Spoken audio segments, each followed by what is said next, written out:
Okay, guys, we are officially starting our group chat today. Welcome, everybody.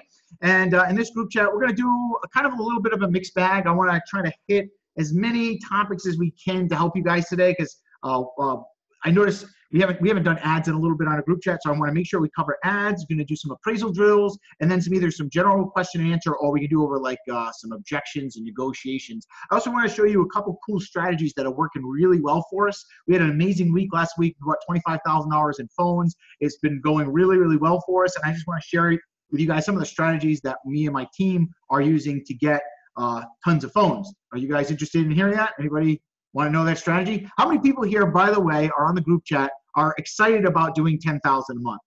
Who here is waking up every morning on a mission and ready to go? I want to do $10,000 a month. Because if you're not, well, you might not hit 10,000 a month, right? So it's important, if you want to get to 10,000 a month, it's time to get excited about it, right? And start focusing on it. Everybody's saying me, exclamation points, awesome. That's what we like to see, right? Because, you know, to get to 10,000 a month, we're going to have to go through some periods that we don't really feel like. And I'll talk about that with the ads and things like that. But someone says, I'm reading that credo like my life depends on it. Excellent. That's awesome. I love it. Okay, so we'll start off with some appraisal drills, because again, the basics, right, are what's going to make us successful in this business. So the better we get at the basics, as boring as they are, the better we are going to be at, better chance of us getting to 10,000 a month. So for the first appraisal drill, you guys ready for this? Let's do an iPhone XS Max 512 gigabytes. Okay, so customer calls you up, they say, I got iPhone XS Max, it's a 512 gigabytes, it's for AT&T, and unfortunately the bill's not paid on it. So I want you to tell me what you would appraise that for on eBay, what do you think it's going to sell for, and how much would you offer for that phone? So you guys go ahead and type it on the chat as you can. And if you are new, please do your best to participate. If you don't know what you're doing at all, that's okay. Just kind of watch. Try not to get overwhelmed. We're going to go over a lot of stuff today. If you do, it's okay. There's plenty of information in the course to help you out. But try to please participate. The more you participate, the better chance of success that you'll have. So everybody type that in the chat. I'm going to go ahead and do the appraisal while you guys are doing that. And let's see how fast you guys can get it. iPhone XS Max 512 gigabyte for AT&T, and it's not paid off.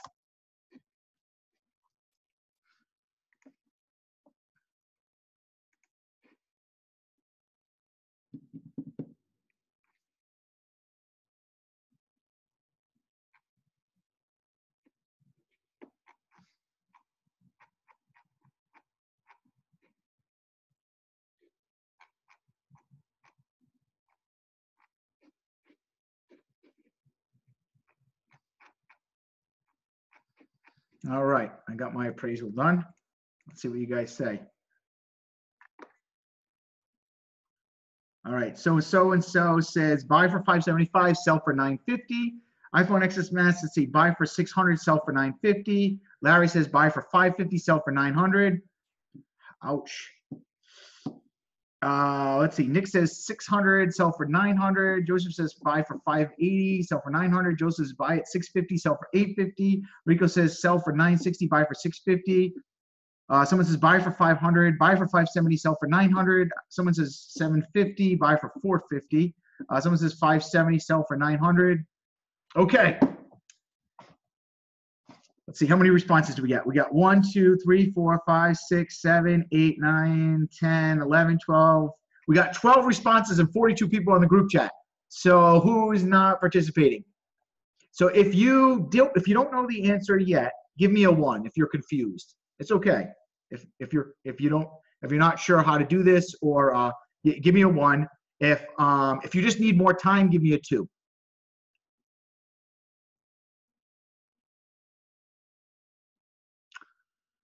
Okay, got a 1, a 1, a 1. Someone else says I missed the details. 2 says, someone else says 2, they need a little more time. Oh, I see a buy for 650, sell for 850, a 2.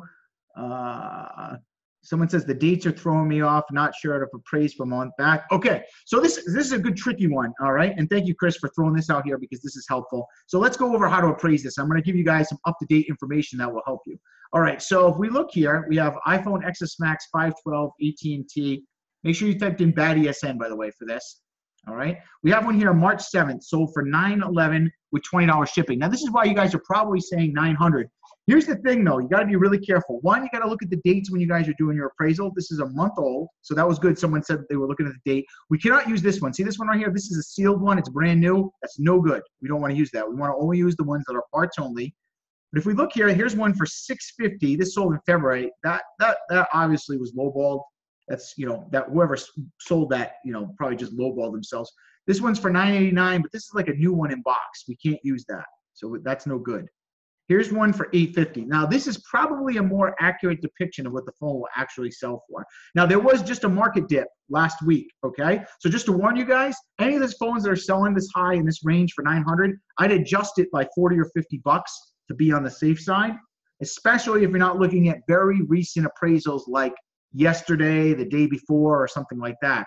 So I would personally appraise this phone at like $850. Now, a phone that sells at $850, we buy those at like $500 to $550 is what we pay on those, okay?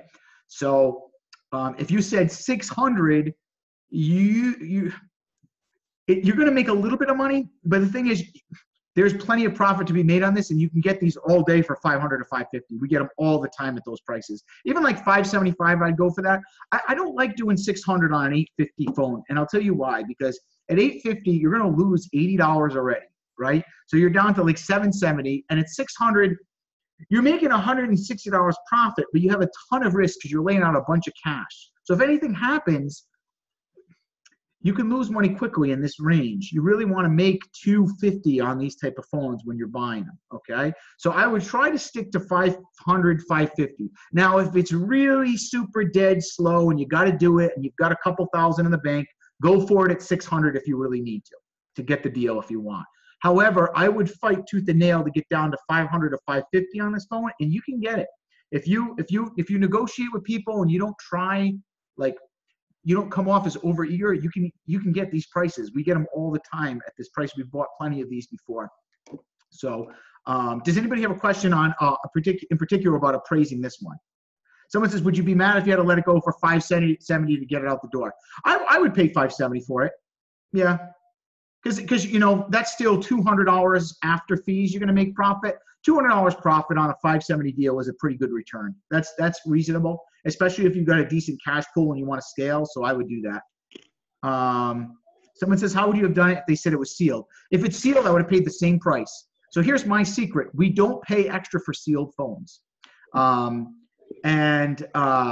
You know, this sounds weird to some people. When I say that we don't pay extra sealed phones, people are like, well, why don't you pay extra for them? Because one, a lot of people are obtaining sealed phones in ways that I don't condone. So I try to discourage the business a little bit. And two, you can usually just get it because most of those people that are getting those sealed phones are getting them at prices they're barely paying any money for. So you can lowball them and get the money. I get them all day. We'll buy these new phones sealed in box that are selling for $700, and we'll pay $350 for them, $400 all the time.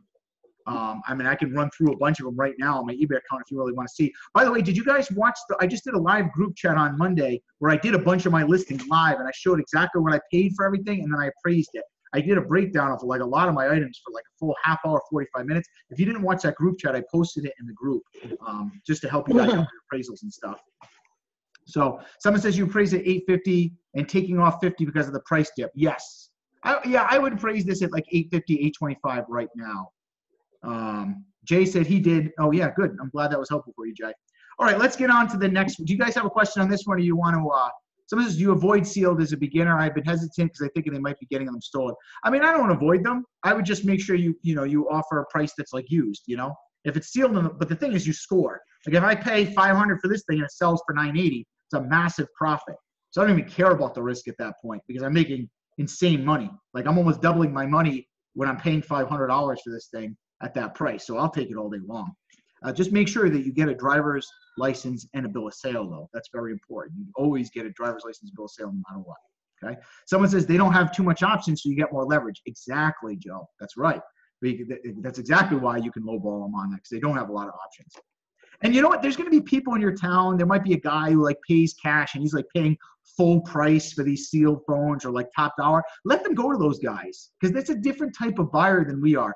That's not like our business model. Those guys are wholesalers. They're selling to like Hong Kong and China. Let them buy those sealed phones for higher price, and you go for the big profit. You know, because a lot of the people don't know those guys anyways.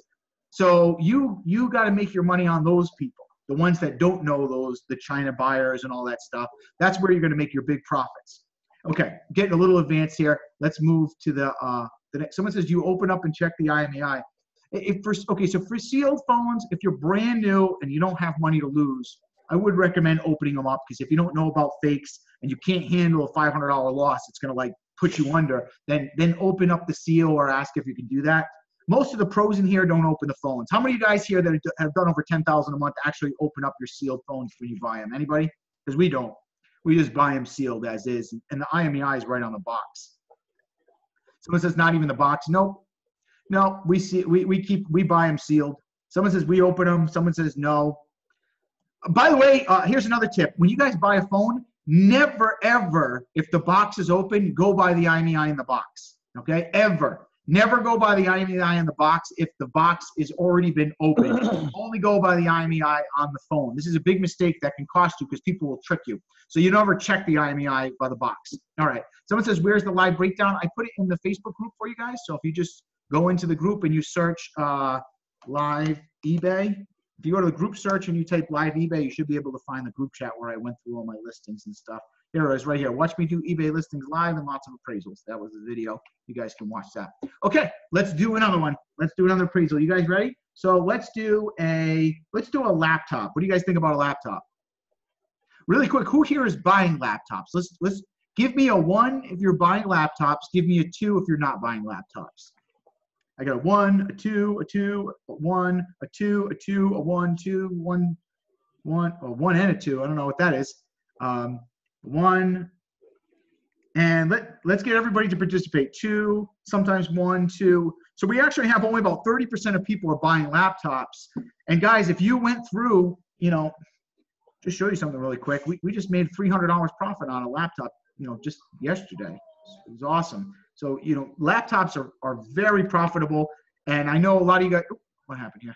A lot of you guys are maybe nervous of laptops because you might not know about laptops. I don't know much about like laptops at all. The only thing that we do is just make sure to restore them before buying them. So go to my recent orders here. It's my sales for the last 31 days.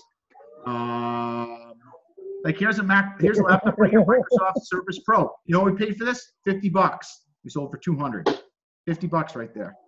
Sold it for 200. Microsoft Surface Pro. This one we paid 190. It's not a huge score, but still a good profit, right? Nope. These right here, we only paid $80 for these. Look at that, $249.90. Where's the, and this one right here, MacBook. We paid $700 and we sold it for $1,079. So that's after fees, almost a $300 profit on that. So, you know, that right there, guys, that's $500 profit just in the last 2 days we made on MacBooks. Who wants a free $500 profit here? Anybody? Who here could use $500 profit the next 2 days? Right? So you're losing that automatically if you're not buying laptops. You literally cannot get them if you're not buying them, right? So so just by choosing not to buy laptops, you could be costing yourself a couple $2,000 to $3,000 a month in lost profit. So let's do a laptop appraisal. Someone said an HP. Nice. Oh, let me we have an HP DV 1700. Okay, HP DV 1700. Tell me, guys, what you would sell that on eBay for, and then what's going to be your offer. It's an HP DV 1700. Now, someone had told me this one, so I'm just going by, I'm just picking a model they gave me. I don't know if this actually exists. So let me just look it up really quick and see.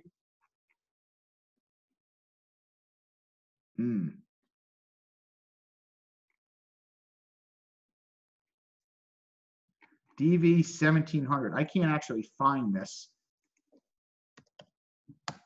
So let me see if there's a dash here. Because if it's no good, I'm going to just pick another one. I don't know if this model actually exists or not. Yeah. So who gave me that one? The HP DV 1700. So watch this. This will happen sometimes, guys. So this is what the person said. Now, if this was a customer over the phone, say I type in HP DV1700, nothing shows up. So I'm like, okay, my first thought is maybe they gave me a wrong model, right? So I'm going to say, so are you sure that's the model number? What is there any other names on the computer? So Nate says it's a Pavilion. So if it's an HP Pavilion 1700, let's try that. What is this? No, I don't think this is it either. So that's no good. So this could be, and you know what else I'll try? I'll try this. I'll go DV dash, I'll put a dash there and try that. So no good, we can't find this. If you can't find it, don't buy it. If it's that obscure where you can't even find the laptop, I wouldn't buy it. This is kind of like the equivalent of getting one of those junky, like, Galaxy J3 phones cracked or something like that, Someone says, I think he has the megahertz. Ask him if it has another name. I'm not sure who gave me that. Who was the one that gave me that HP DV1700? Because this could be the wrong model number. Let's do this one. Someone else gave me this one. Let's try this. HP ProBook 6455B. Here we go. So here's one. Let's do this appraisal together. So someone said HP ProBook 6455B. This one's for 60 bucks. This is for 50. So this laptop doesn't look like it's a very good laptop. And you're going to get these too. You're going to get junk laptops just like you get offered junk phones. I'm going to offer them $5 for that. In all reality, I'll be honest, I probably wouldn't even buy this laptop because it's going to cost you about $10 or $15 to ship it. By the time you pay your eBay fees and shipping, you're only looking at like a $15, $20 profit on a deal that could easily go bad because there's, laptops could have more problems. So this is like an old computer that's not that great. I would pass on this. So whoever offered this one, if someone offers you that computer, I'd pass. And I would ask, do you have anything else for sale? Do you have any tablets, iPods, iPads? I buy everything. Someone just gave me a link for this thing, this DV1700.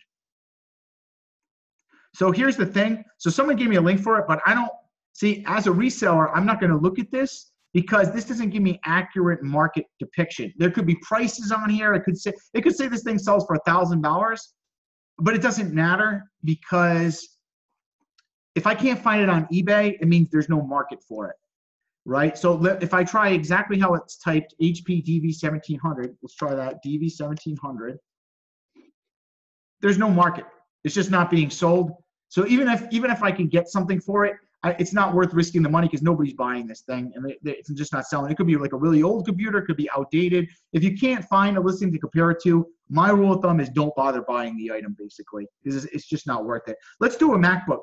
Someone said they had a MacBook. Let's pick a MacBook. Someone says, do you do the same thing if it's an iPhone you can't find? No. iPhone, there is no iPhone you can't find. I'm just going to be honest with you. Like, I don't care if it's iPhone first generation, you're going to be able to find it. The iPhones, there is a market for there's even, watch this, I bet I can type in iPhone 3G, and there's a market for the 3G still. Watch this.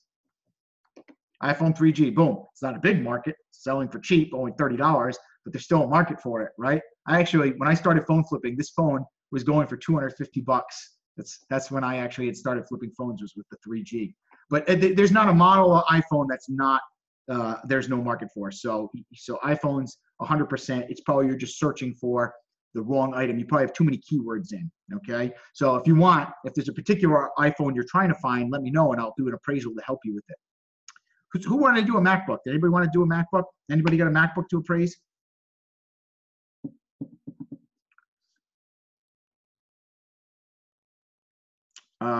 So Joe says a 2012. I'm going to need more details than that, guys. I need a model number, right? So what I want you to do is give me the model number from the MacBook. It should be like, it starts off with like an MC or MD something. Let's just do the one that I had. Let's just make it nice and easy. Let me go to my souls really quick and I'll show you how we appraise this one.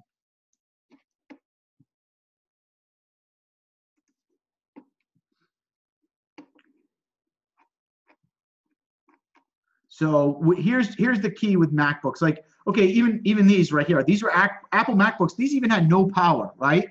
So that's a cool part. Look at this. We sold these, and we only paid $80. It was like $40 each, and we sold them for $249.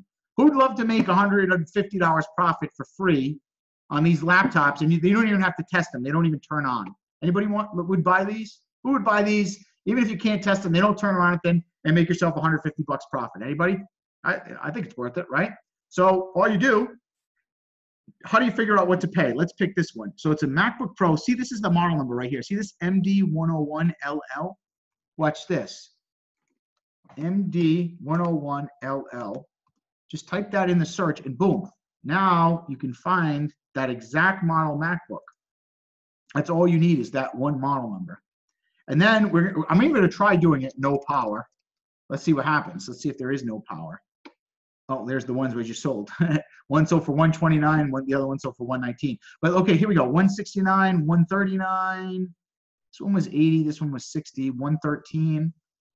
So on a no power one, remember, they have no chance. This thing is basically at this point recycle value, right? Like, what are they going to do? They're going to go on Craigslist and sell this thing? No, they're not. So you can offer them 20, 30 bucks and steal this thing basically. Now, obviously, this must have been a tougher customer. We had to pay 40. I mean, still 40 bucks to flip it for 113 is still good money, right? So that's how you would buy a MacBook with no power. And then let's look at the one that's sealed. Oh, go back. There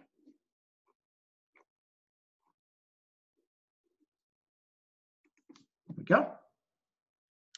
So this one, how would we appraise this? Remember, we are going to look right at the model number, MPX-R2LLA. Now, let's say the customer says they can't find it. Just ask them what year is it. This one's a 2017, and what size is the screen, and which model is it. So it's a Pro 13-inch 2017. We can probably get some information from that. Watch this. If we do MacBook Pro 2017 13, that's what I would type in the search bar. This can give me a pretty rough estimate of the price. Let me just go to solds.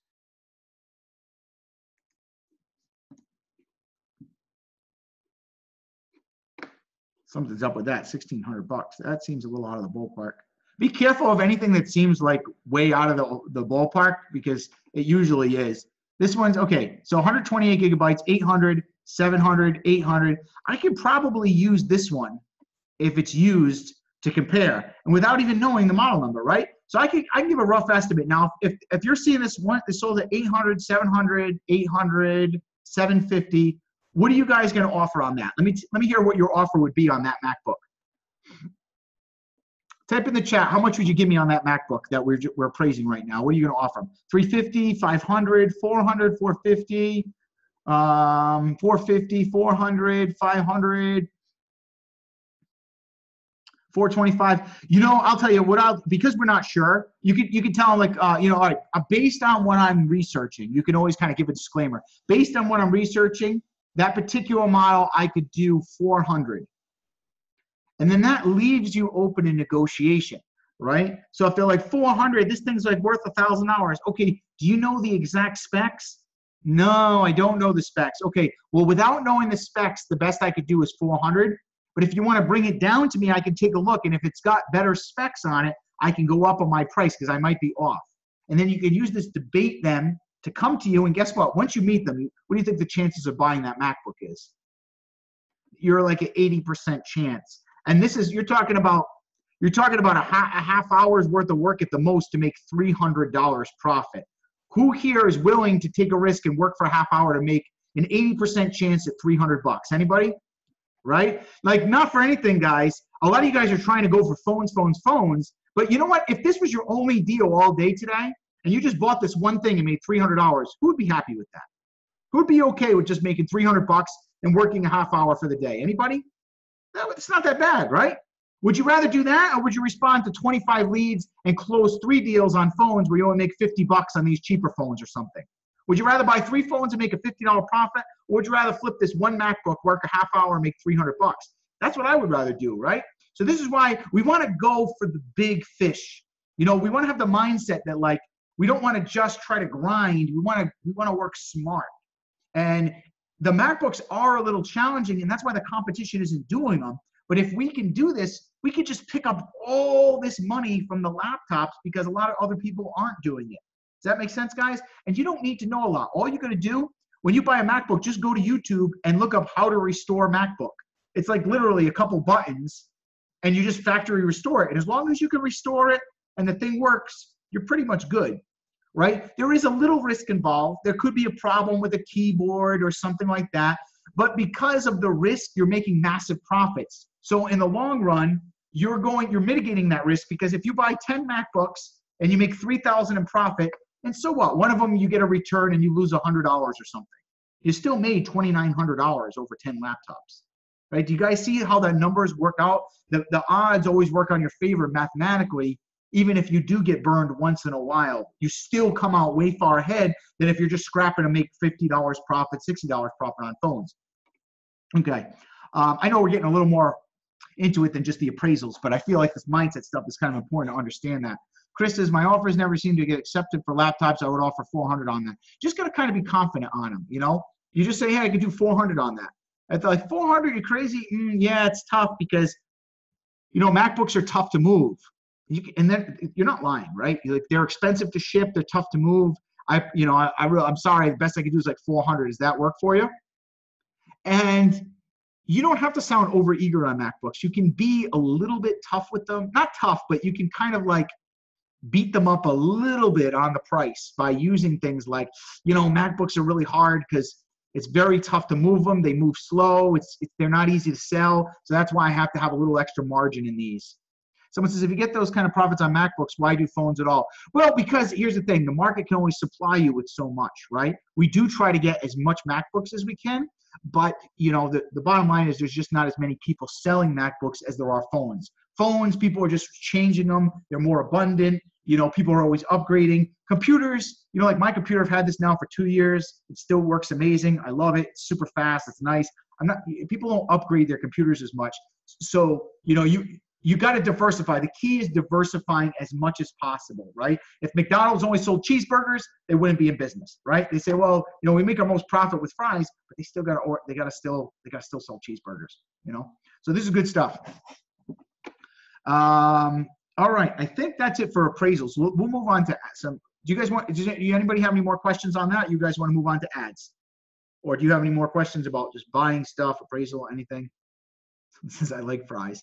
Let's do ads. Okay, cool. All right, so here's another philosophy, some mindset I want to talk about with ads, all right? So guys, let's type in the chat, how many leads are you guys getting every day? Type in leads means how many people are messaging you or calling you to offer to sell you a phone on a daily basis. Joe says like 50. Ooh, that's a good one, Joe. Sam says 4 dozen, so that's 48. Asim says about 20 on average. Lucas says 10 to 15. And I want to hear from everybody, even if you're getting no leads, okay? Del Monte says 10 to 15. Jay says 20 to 30. Andre says 50 to 60. Someone says none. 5, 7, 0, 0. Okay, good. We got the honest people coming in now. Thank you. Someone says 0, 3 to 10, 3 to 10. None yet. Someone says 10 to 15. 5 to 15. Derek says 10 to 20. Paul says 5 to 15. So guys, there's usually a direct correlation with the amount of phones someone's buying versus the amount of leads that they're getting, okay? So the strategy is this. First, let me just open up a document and just kind of break this down so it's easy to see, okay? What you want to get is what's called deal flow, okay?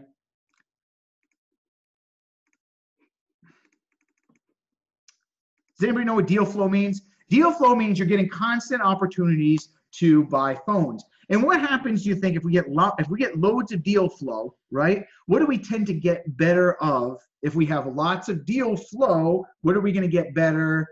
Deals, right? So deal flow equals better deals. So sometimes I'll see a question like, hey, Dave, how do I get a lot more of the newer phones? I'm getting only junky phones. And then typically I ask that person, I'll say, how many leads you're getting? And they'll say, oh, I'm getting like 7 or 8 leads a day.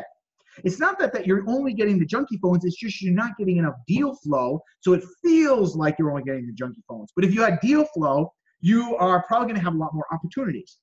How do we get deal flow? Well, that's placed by massive action in placing ads. Placing ads. Okay, this is a little advanced for you guys, so don't get overwhelmed, but I'm going to try to do my best, but I wanted to give you guys some good, fresh motivating stuff, because like I said, we bought like 25,000 phones last week, so we give you a couple strategies that we're using. So deal flow equals better deal. So for example, like, Sam, you were struggling at first. Sam, are you able to unmute yourself? Actually, I would love for you to share a little bit. Yeah, I'm here. Sam, you were struggling at first with the program, and then you made a decision to just make it happen. You started placing bunches of ads, and you're getting a lot of like leads every single day, right? And what happened once you started getting a lot more leads? I got deal. I set up deals that I knew I could afford, got them, and yes, I felt bad about ignoring the other people. I was able to tell some of them, hey, some of the guys in the group gave me great advice. They said, hey, I've already purchased the amount of phones I can do right now, stuff like that. And then after that, I was able to, build up my money. And that $700 deal I got, I had to borrow $100 for it, but now I'm at I got $1,200, So it's just building on top of all your deals. You just keep going. Right. So even if you didn't have a lot of cash, you still placed a bunch of ads because that gave you deal flow, and then you cherry pick the deals where you can make the most profit on, right? Exactly. Okay. Now, who here is just ready to scale up? Who has the cash and is like, they just want to do as much as they can to hit 10,000 a month? Give me a 1 if that's you. Give me a 2 if you're still building your cash pool up. I see 1, me, I'm ready. 1. I see a 2, 1, 2. So some people are still building their cash. That's okay. 2, I get a 1, a 2, 2. So about half of you guys have the cash and are just ready to buy everything, and the rest of you guys are still you still got to kind of cherry pick a little bit. Either way, you're going to cherry pick. And let me tell you what we did, right? So this is about a month ago, I had a talk with my top manager. His name is Austin. He trains all the rest of my employees. He's kind of like my lieutenant. He does, basically I give him kind of the orders or the direction, and he carries it out, make sure everybody's like following my orders as far as the ads. So what I did was I had every single one of my employees in each store post as many Craigslist ads as they could every day, right? Then we each created 2 Letgo accounts per store, per employee. We did an offer up ad per employee, right? And then each employee had to post in 5 to 10 Facebook groups a day. What do you think happened when we did that, guys? Can anybody take a guess?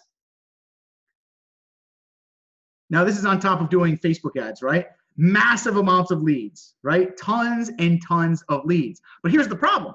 We were getting all these leads, so they were trying to respond to all these leads, and they're rushing. This was about 2 months ago. He's like, Austin said to me, Dave, I can't get through these leads fast enough. And he's like overwhelmed. He's like frazzled, and he's trying to rush through all these leads and stuff. And I said, this is what I want you to do. First of all, I want you to relax, because if you're stressed when you're trying to negotiate, you can blow through 20 leads and not close any of them.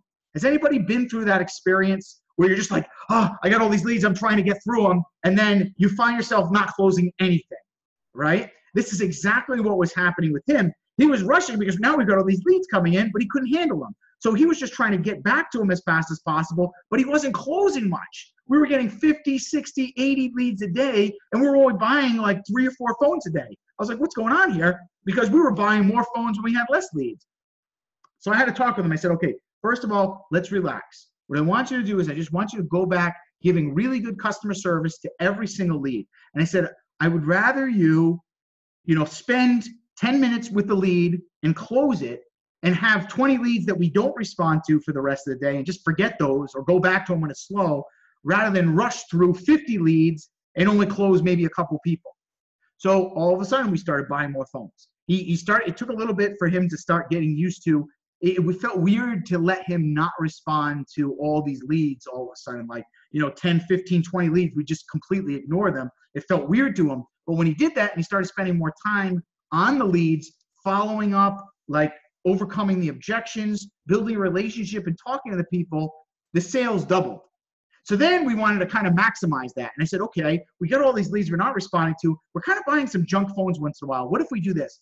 What if we only focus on the most expensive items that have the biggest profit margins, and we prioritize our leads response? So what we did was we got a bunch of leads now coming in, and I said, I only want you to respond to phones that are worth 200, 300, 400, 500 first.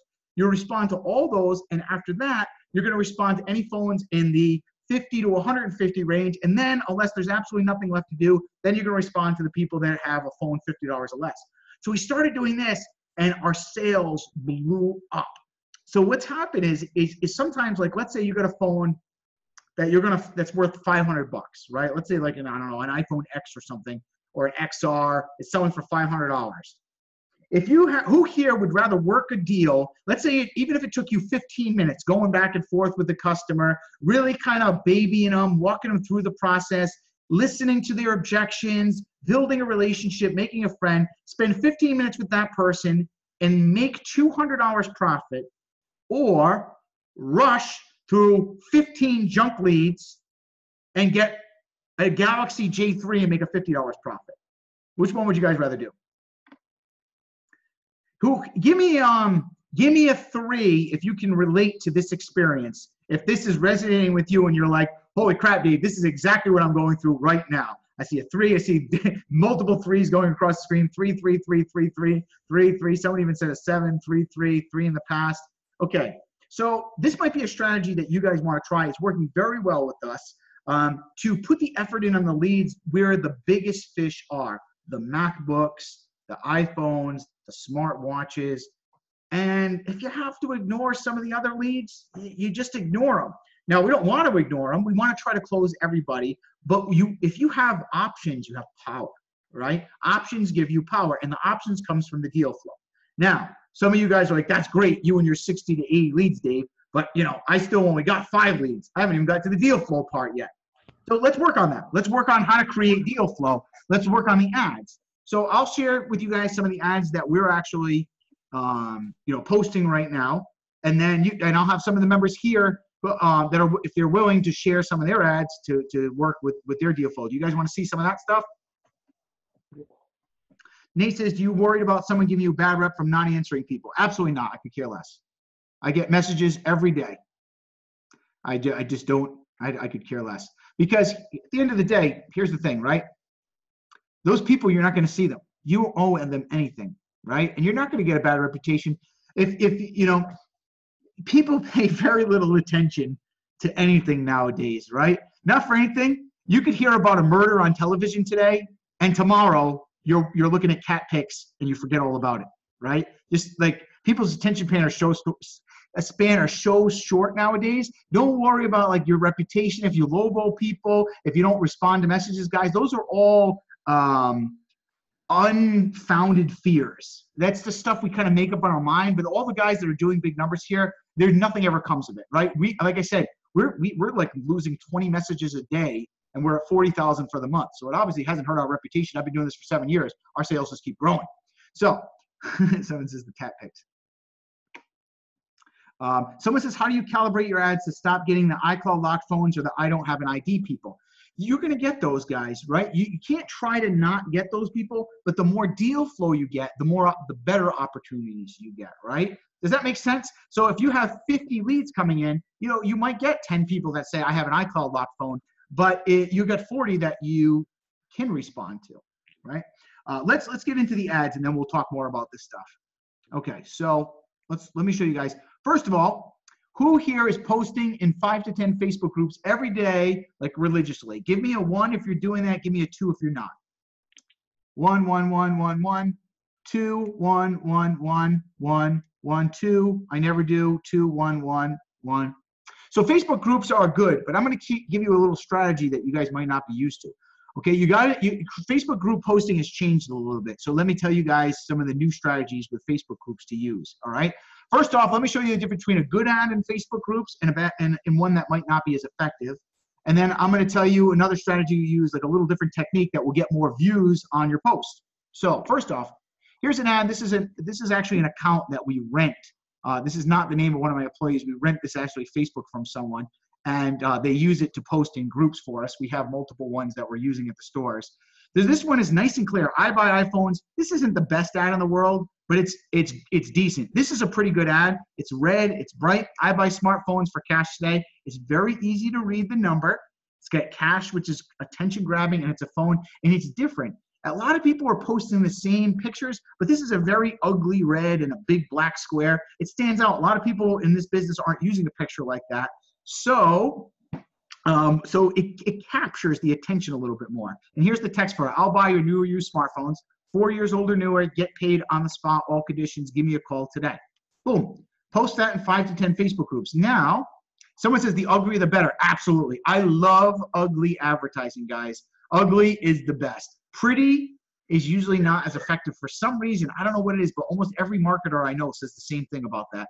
Now, here's another one. This is ugly, but it's also ineffective ugly. So we want effective ugly. Like, this is effective ugly. It's ugly because it's clear.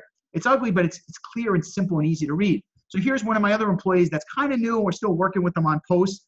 Here's where we went wrong in this. See this app, I buy Apple products? Who thinks anybody's going to look at that sign? Anybody? Right? It's kind of small. So this one, it's not gonna grab the attention because it's just so tiny letters, right? So we're working with this employee in particular, so he can kind of like make a little bit better captivating ads. But also the number here, the way this is laid out, it's like, for some reason when you put it all in one line, it looks just so much better. Like this, 401-602-1277, rather than it kind of looks scrambled. Doesn't even look like a phone number there. Also, blue is not a good advertising number, so you don't want to use really blue unless you're really desperate to switch it up. Like, use blue here, but it's in a kind of, it's got a nice like outline, and it's one of the ads where we kind of just needed to throw something up, so we put it together, but it's not optimal. I like the red one a lot. Here's one my wife did. This is bright yellow. Bright yellow catches attention. The only one with this I would say to improve is to make the letters a little bigger. I would have made like this square, like maybe this, like maybe 4 times the size of that would have been effective. What you could do is get like some construction paper and cut a square out. Even better for you guys, like if you're trying to beat the algorithms for like Marketplace or Let Go or any of those, if you tear the paper, it actually works better because the algorithms pick up the sharp edges of the paper. So if you tear it, it also works good. I don't want to get sidetracked. I'm giving too much, but it's for Facebook groups. This is a pretty good eye-catching post. For some reason, cracked phones tend to draw attention too, but we don't want to get a bunch of junk, so she also balanced out with a new phone. So we have that and that with the cash. And then we also did the post a little different because a lot of people's posts always look the same. So it's good to sometimes switch it up a little, because when you switch up the copy of your ads, like if you've been posting in groups for, let's say, 2 months, and you found you're not getting as many calls as you used to, it's probably you got to switch up your posting a little bit. Try either a completely different pic that's way different style than you normally use, or a completely different headline. Some people I know right now are going even as far as they're using like apps for like $2 or $3 that like they'll let you disguise your phone number as a different phone number. You can use one. There's a called Sideline. There's a Flip app. There's a few different apps. You can just Google them and you'll probably find a million of them like that. But what they're doing is you can make a fake number. It will go to your actual number, but you can use a fake number, because another thing is people will get used to your number. So they get ad blindness to the number that you're using. So that's a strategy. This is a very advanced strategy, but it's a strategy if you're you're not getting the same amount of interactions that you used to. You could use that to get more interactions and liven up your ads again by putting a different number. Any questions on that? Someone says, do you post 5 to 10 ads in each Facebook group? Oh, no, not each Facebook group. 5 to 10 different groups each day. 5 to 10 total ads in 5 different groups. And by the way, who's using a spreadsheet to keep track of all the ads that they're posting? I've seen a lot of people doing this. It works great. You can actually make a spreadsheet or a Word document with all your groups, and then you can post in the groups and keep track of them that way. It works out great. Someone says, I thought sure so, but wasn't 100% sure. You could also bump up an old ad. Like, watch this. See if I go like this, and I just do a little smiley face, right?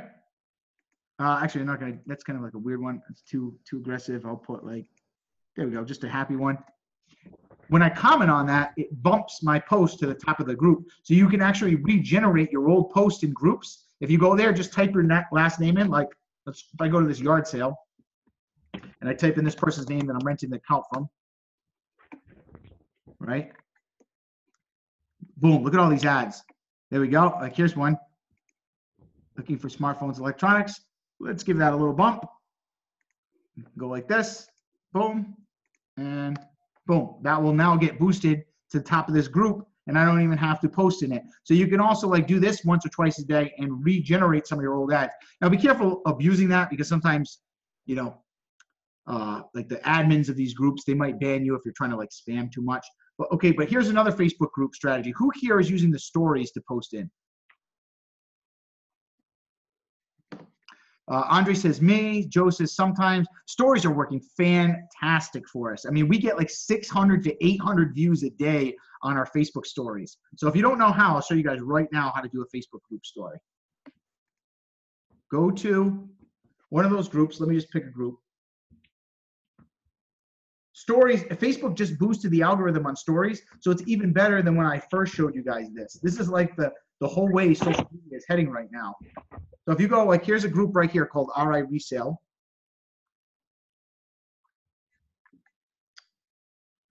I think you guys can see, I'm trying to get it to focus. Okay, and then right here, see this little thing? It looks like a plus sign. It says create story. You click on that, and then now you can upload a pic. Okay, so what you're going to do is obviously you're going to take a pic of, you know, the phone for cash. I'll just go like this. Give me a second. I'll take a picture of like one of these ads.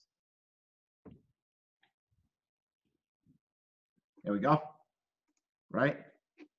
So check it out. So that's what you have, like that right there, and it has the you can't see the text because there you go. I've got the text there. So it looks like this in the story, and then you just hit share to, and it pops up on the bottom here. See right there? You can actually share to multiple groups too. That's the awesome thing. So when you post in one group story, you can post in a whole bunch of other groups that you belong to, and it will do the same post for you. So it also saves you a bunch of time too. And we literally get 600 to 800 views a day using these Facebook group stories like this. They're awesome. So if you're not using them, you're missing out on a lot of potential here. And the cool thing is the admins barely ever block you for doing this stuff because they don't even know it exists. And most of the time they're just okay with it. The cool thing about stories, they get more views than the regular posts, because what will happen is, see, if I go to my regular personal profile, you'll see my story. This is my personal story, but then it will show me some recommended stories here, right? And it will actually show me, like, here's a group right here that I'm in, a dropshipping group, one of my friends' dropshipping groups. That's a group story that he's got posted.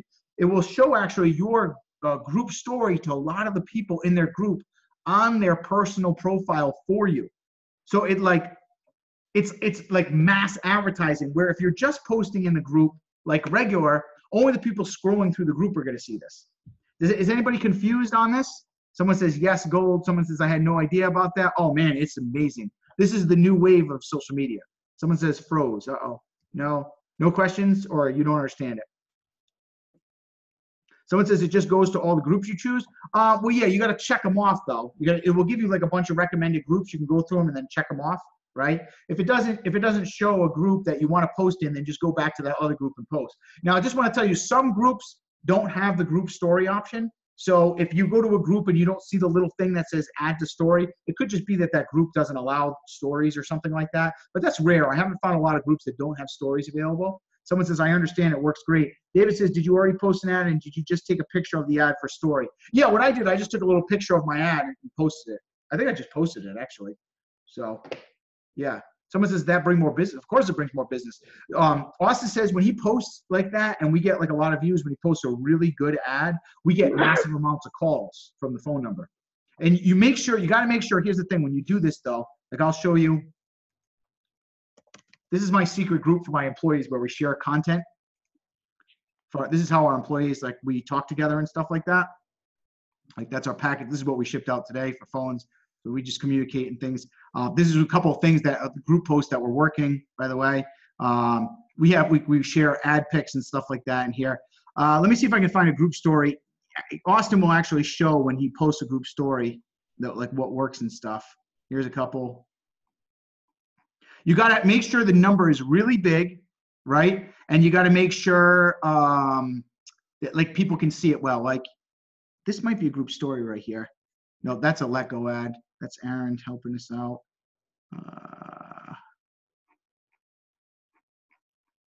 Can't find a story one. He's posted in a little bit.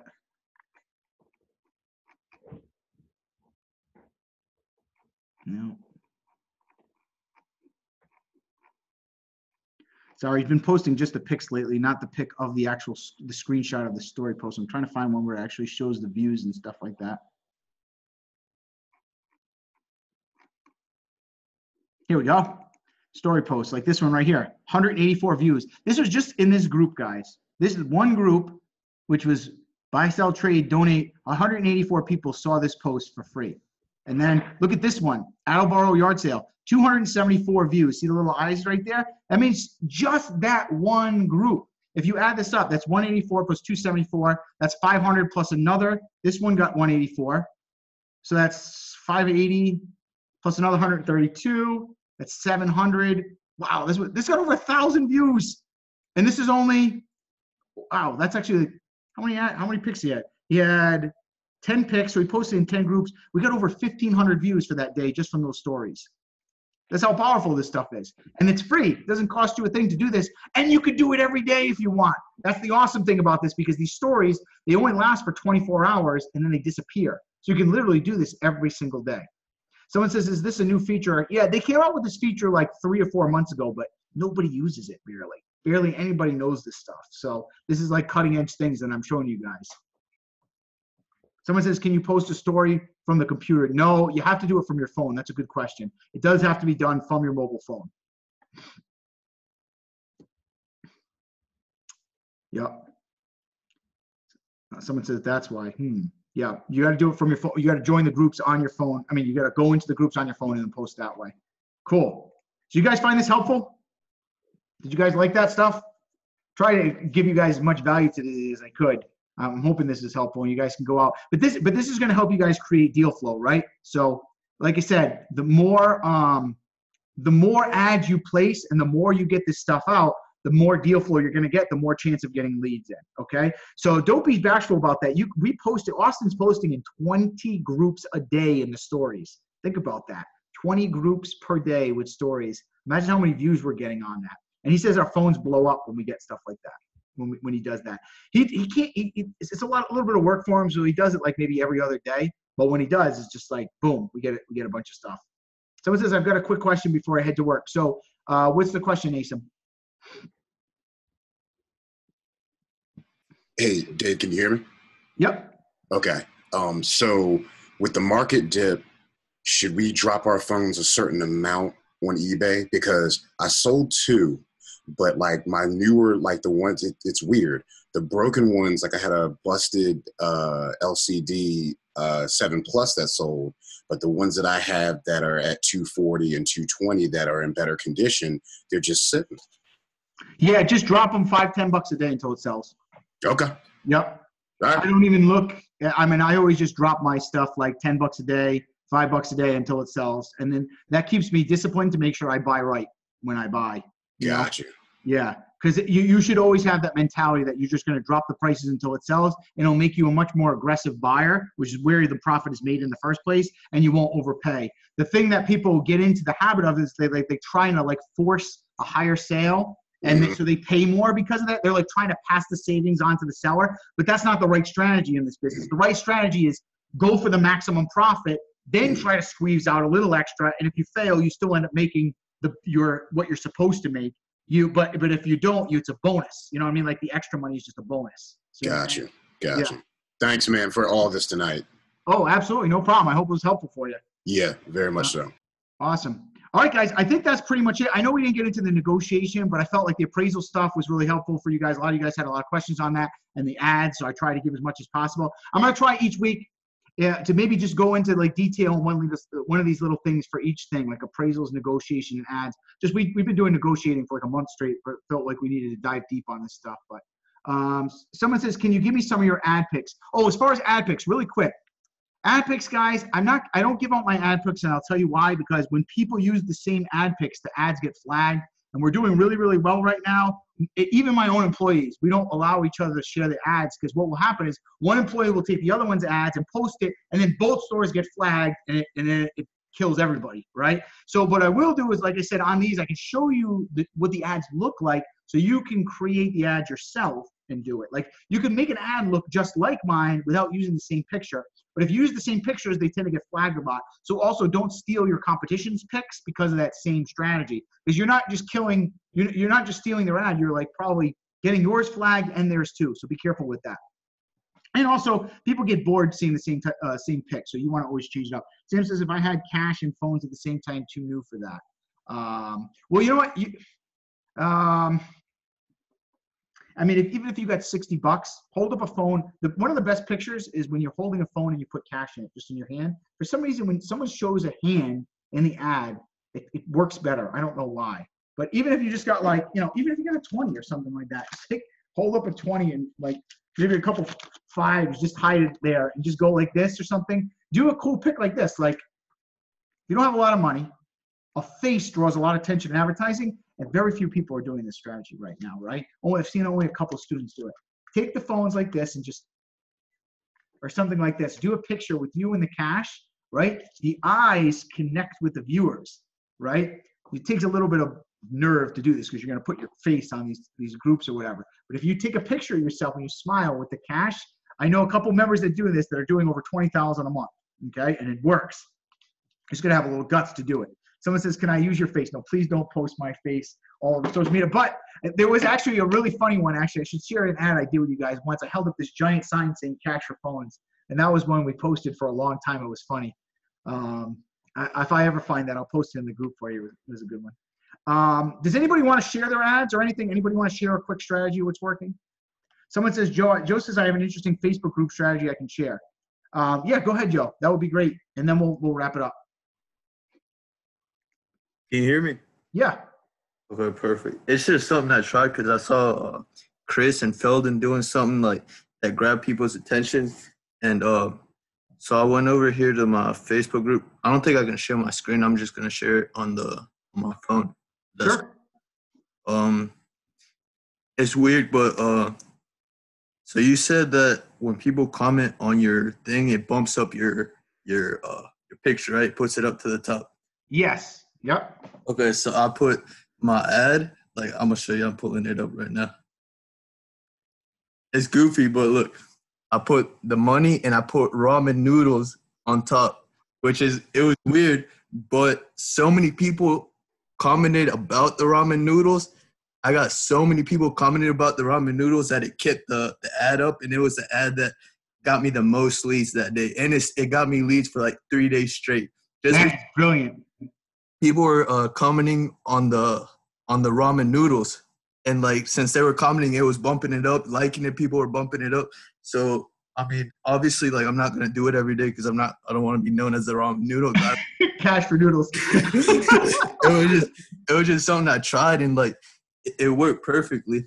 Good job. Thank you, Joe, for sharing that. That is awesome. I saw another member. He was posting a pic of like a gorilla or a monkey too. Like he like just copy and pasted a pic of a monkey over the phone. Mm-hmm. And you're like, what the hell? But it was the same thing. Like the noodles, it got attention. It was getting a lot of people to view it. That's excellent. I got so many comments, and like obviously, like I mean, I don't really like care what people think about me. So I mean, if you don't care what people think about you, you can put like goofy stuff on it, and people will just comment it up, run it up, and you're good to go. And the more comments you get, the more the algorithm pushes your post up to the rest. Exactly. Yeah. Exactly. Absolutely. Yeah. Uh-huh. Awesome. Thank you. That's gold. I appreciate that, Joe. Yeah, I got you, man. If you guys ever get stuff like that, please share. I mean, we really appreciate everybody. We're all working here to make as much money as possible. So if anybody else has strategies like this helps everybody. It's awesome. Chris says it works like gold if you don't care. It keeps your future posts getting a lot of views too. Facebook likes that. Awesome. All right. Well, guys, I hope you like this. And I guess I'll see everybody next week. Let's keep it going and hit those 10,000. All right, guys. Have a great day.